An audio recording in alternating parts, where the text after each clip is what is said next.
So what we're going to be showing you in here is where we're at before we start finalizing our panel layout and start installing the Dynon equipment. So right now, this is our current equipment that we are retaining. It's the Garmin 345 audio panel and Garmin 345 transponder. The 650 is going to go right here, the 650 XI in here. We are using the approach fast stack. So these are the harnesses coming from those units, and those are going to plug into the hub that we have installed over here on the right hand side. So each of these cables will plug in over here, and that fit really nice on top of the existing glove box. All the RG, all the coax cables have to be replaced to the RG 400. Our old Garmin 430 had the wrong connector on the end, so we're pulling a brand new RG 400 with the correct TNC terminals, connectors on the end. And then we are using a paper template that we've got from our manufacturer that's going to be cutting our panel. And so we're going to be making a few changes here because we moved our radios down a little bit. So, and our D30 is going to go down in here, and we're going to be putting our autopilot disconnect off to the right. So we put the D30 here in the middle instead of off to the left. That way, this aircraft is used quite a bit for training.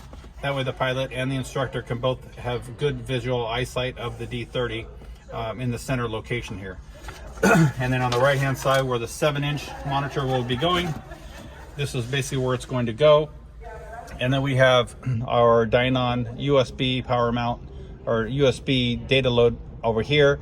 And then we're going to have the, that's the remote ELT switch over there. And then we're having a Stratus USB power. I think we're going to be moving that over to here. And so I think it'll be a little bit better because we decided to go 2 USB power systems, one on either side. So both of them will be just to the bottom outside corner of the displays. And on the left hand side will be the 10-inch monitor. Looks like very little, if any, modification will be needed for our panel over here. So that will be good.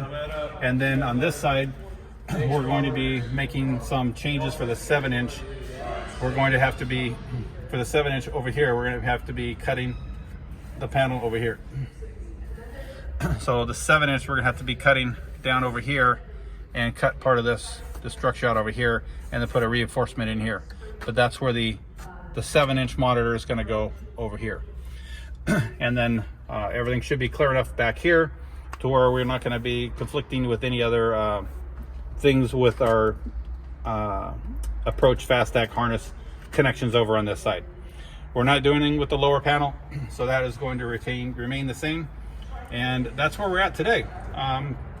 We're also going to have that center panel here with the D30, and then we're going to have a small matching panel up at the top, just as a filler space up at the top. So that's where we're at, and we're making good progress.